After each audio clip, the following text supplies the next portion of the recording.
Grandmother was acting strangely when she came home on a Friday night in Mazabuka, Zambia. Usually, grandmother arrived home singing, but this time she walked silently into the house and went straight to bed. She did not say a word to grandfather. She did not say a word to little Cynthia. She lay down and closed her eyes. But little Cynthia could tell that grandmother wasn't sleeping. Grandmother moved her arms and legs. She turned onto her right side, then onto her left side, then back onto her right side. Something was wrong. Grandmother certainly was acting strangely this Friday night. Finally, little Cynthia went to bed. Grandfather also went to bed. In the morning, grandmother told grandfather and Cynthia why she had acted so strangely. She had been scared. Grandmother said she was drinking at a bar when the sun started to go down. The sky grew dark, and she decided that it was time to go home. She was singing loudly as she walked down the street towards the house when suddenly a dazzling white light appeared in front of her. The light was not from a car or a street light. The light hovered in the air like a big, bright ball. Grandmother stared at the light. She did not know where the light had come from and where it might go. The song that she was singing stuck in her throat. Then the big, bright light vanished. Trembling from head to toe, grandmother quietly walked the rest of the way home. Little Cynthia was astonished to hear about the big, bright light. Grandfather also was astonished. "You better stop drinking," he said. "This could be God talking to you."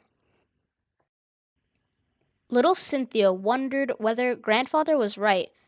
Was God trying to say something to grandmother? Little Cynthia was still thinking about God when she heard a knock on the door. Grandmother opened the door. Outside stood a woman wearing a bright blue dress and a white woolen hat. "Happy Sabbath," the woman said.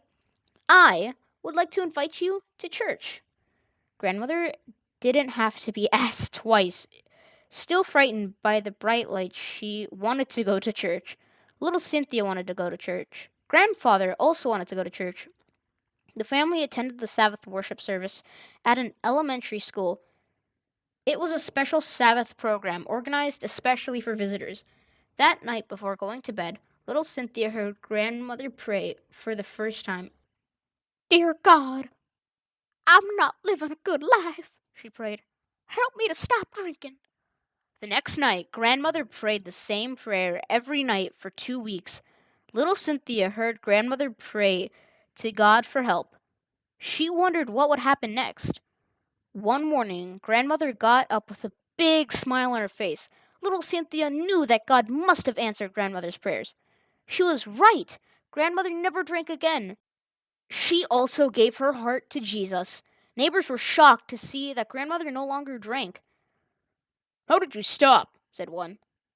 "Tell us about the secret medicine that you got from the witch doctor," said another. Grandmother happily told everyone that no witch doctor had cured her. It was the God of heaven who had helped her to stop drinking.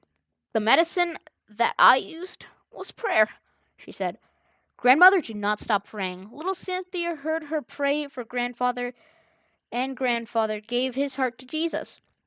Grandmother prayed for her 14 children and many grandchildren, including little Cynthia.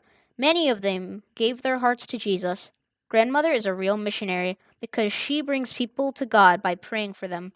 Little Cynthia is glad for the Friday night when grandmother came home acting strangely.